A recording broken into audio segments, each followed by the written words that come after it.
मनात एक इच्छा निर्माण झाली की तिथेच असणाऱ्याकडे दिव्य स्वरूप आहे, तेवढं दिव्य स्वरूप आहे सती मातेच.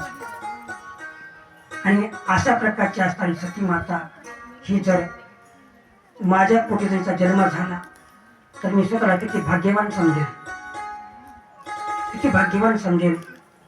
माझ्या पोटी जन्म व्हायला पाहिजे अशा प्रकारची मनामध्ये इच्छा प्रगट केली. आणि इच्छा प्रगट केल्यानंतर लगेच थोडं सती मातेने ते मनातले ते विचार आहेत ते जाणले, मनातली इच्छा होती ती लक्षामध्ये आली सती मातेच्या. सती मातेने मागे वळून पाहिलं, ठीक आहे पुढे असंच होईल, तशी तुझी इच्छा आहे तशी होईल. म्हणून आपण भगवंताला आपलंसं केलं आणि ज्यावेळेस आपण भगवंताला आपलंसं करतो आणि भगवंत ज्यावेळेस आपले होतात त्यावेळेस हे संपूर्ण असणारं जे अंतकरण शुद्ध बनतं, पवित्र बनतं. आणि पवित्र अंतकरणामध्ये, शुद्ध अंतकरणामध्ये भगवंताला या म्हणायची गरज नाही, ऑटोमॅटिक भगवंत त्या हृदयामध्ये प्रवेश करतात. फक्त आपलं असणारे अंतकरण शुद्ध पवित्र पाहिजे. सबका मंगल सबका भला हो यही चाहना गुरुवर तुम्हारी. सगळ्याच मंगल सगळ्याच भलं. स्वप्नामध्ये असा विचार करून दुसऱ्याचं वाईट व्हावं कधीच नाही. सबका मंगल सबका भला, सगळ्यांचं कल्याण. सर्वे सुखिनः संतो सर्वे संतो निरामया सर्वे भद्राणी पश्यंतो मा क्वचित् दुःखम्.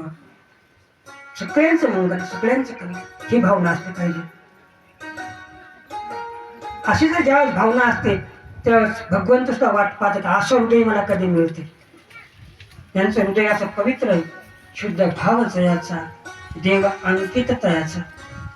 असं कधी होईल की त्याच्या हृदयामध्ये मला प्रवेश करता येईल. त्या भगवंत वाट पाहतात आणि ज्या त्यावेळेस भगवंत अशा हृदयामध्ये प्रवेश करतात तेव्हा सांगतात की शुद्ध भावना होती आणि शुद्ध भावनेमध्ये इच्छा मनात झाली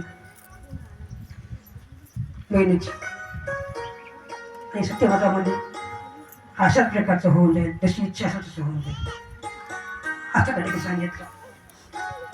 नंतर पुढे ज्या वेळेस सती मातेने योग आज्ञेद्वारे अग्नी प्रगट केला आणि अग्नी प्रगट केल्याबरोबर तिथं ते देह समर्पित करता करता महिन्याची आठवण झाली. ती इच्छा आहे माझी पूर्ण करायची, मला याच्या पुढे कुठे जायचंय मला अशा प्रकारची. लगेच तिथं त्या ठिकाणी तिथं स्मरण केलं, महिन्याचं स्मरण केलं आणि ते तिथं समर्पित केलं. अशा प्रकारे घडलं.